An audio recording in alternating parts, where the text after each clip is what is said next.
For many couples, the marital home is one of the most valuable and most emotionally significant assets involved in a divorce.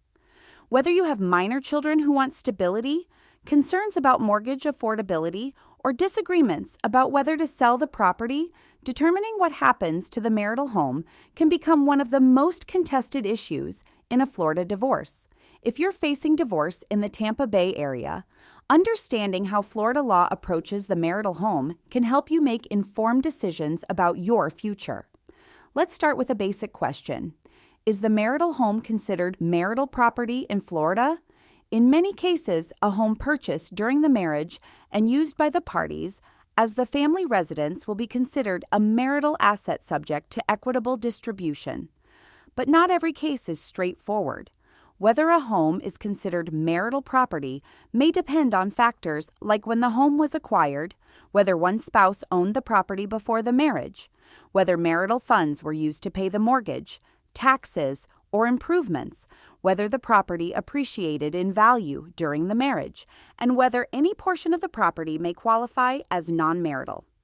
Even when one spouse owned a home before the marriage, there may still be a marital component subject to division. Because these classification issues can get complex, it's important to seek legal advice early in the divorce process. So can one spouse keep the marital home in a Florida divorce? Yes. In some cases, one spouse ultimately retains the home. Often this happens when the parties negotiate a settlement agreement in which one spouse buys out the other's interest or refinances the mortgage into their sole name. In other situations, the court may determine that awarding the marital home to one spouse is equitable under the circumstances. Under Florida law, courts may consider the desirability of maintaining the marital home as a residence for a dependent child when doing so is in the child's best interests and financially feasible. This frequently comes up when parents want to minimize disruption to children during and after a divorce.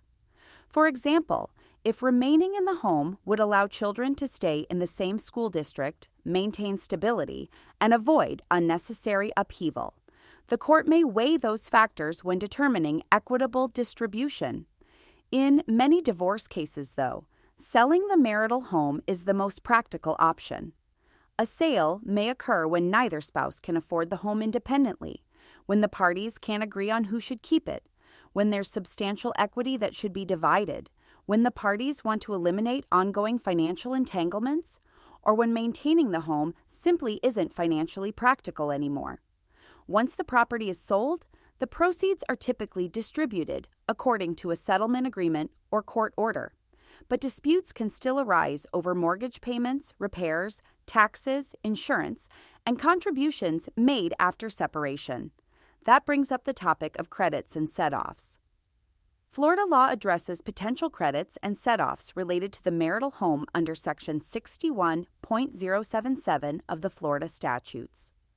Generally, a party isn't automatically entitled to reimbursement or credits upon the sale of the marital residence, unless those credits are specifically addressed in a settlement agreement or court order.